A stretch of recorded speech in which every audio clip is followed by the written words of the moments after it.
আসসালামু আলাইকুম। গতকালকে যে ঘটনাটা ঘটলো, যে দুইটা বাচ্চার সাথে ইয়াবা পাওয়া গেছে, এটা কিন্তু নতুন না। গত বছরও ঈদের সময় ওদের থেকে পাওয়া গেল, কিন্তু ওদের ওইভাবে কোনো কিছু অ্যাটেম্প না নেওয়ার কারণে আজ আবার ঠিক ওইভাবেই পাওয়া গেল। ওদের মধ্যে একটা মনে হয় জসিম মিয়ার ছেলে, আরেকটাকে চিনি না, ওরেও ইয়াবা সেবনের পর ওদের শরীরে ক্ষত করে, ব্লেড দিয়ে নিজে নিজে শরীর ক্ষত করে একদিন আমাদের বাড়ির পাশে পড়েছিল। তো আমরা একদিন উদ্ধার করে ওরে যে সময় দিয়েছি, ও বললো যাওয়ার যে অন্যজন ওরে ওই ব্লেড দেওয়া শরীরে ইয়ে করছে। তারপরে ওরে হসপিটালাইজড করার জন্য যতটুকু সম্ভব আমরা করছিলাম। কিন্তু এবারে যখন ওর সাথে ইয়াবা পাওয়া গেছে, ওই দুজন পাওয়া গেছে, তার মানে বোঝা গেল যে ইয়াবা ওরাই সেবন করতো। আর এই বাচ্চাদের মাধ্যমে এই ইয়াবাগুলাই সেল করতেছে এখন। কারণ বড় বড় রাগব গোয়ালগুলা বুঝে ফেলছে যে আমরা ওদেরকে টার্গেট করে ফেলছি। আমাদের মধ্যে অনেকে এটার সাথে জড়িত, অনেকে প্রকাশ্যে জড়িত, অনেকে ভিতর থেকে জড়িত।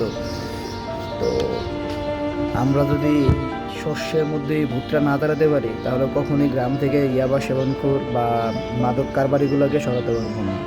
তো আমাদের সরানোর জন্য প্রথম পদক্ষেপ নেওয়ার দরকার আমি মনে করি এই শস্যের মধ্যে যে ভূতগুলো আছে। আর ওই যে বাচ্চা দুইটা, ওই বাচ্চা, ওদেরকে বাচ্চা বললেও ভুল হবে, কারণ ওরা গত 1-2 বছর ধরেই ইয়াবা সেবন করতেছে এবং ইয়াবা বিক্রির সাথে জড়িত। আমার মনে হয় যদি ওদেরকে ওইভাবে টাইট দেওয়া হয়, তাহলে ওদের থেকেই নামগুলো আসবে। কারণ এখন আর মোসাগরের মধ্যে ওইভাবে কেউ ইয়াবা না বিক্রি করবে এই সাহসটা দেখাতে পারছে না।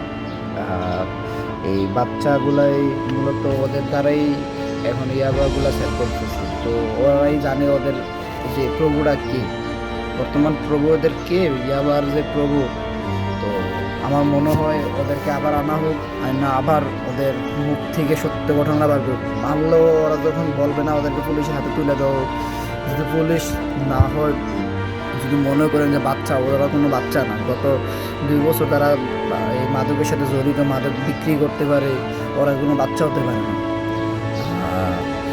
আমাদের প্রধান সমস্যাটাই হলো আমরা সাথে অনেকে পরিচিত আছে, যার কারণে আমরা কী করি, একজনকে ধরলে আরেকজনকে ওরা ছেড়ে দেওয়ার চেষ্টা করি বা এই করি, বা ওদের জন্য অনেকে দাঁড়াই যায়।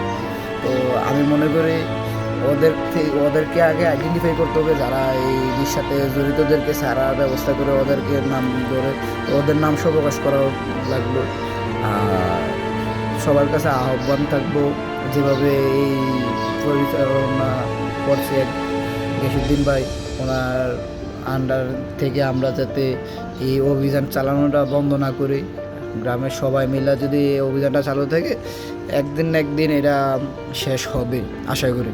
সবাইকে ধন্যবাদ। আসসালামু আলাইকুম। Subscribe to my channel.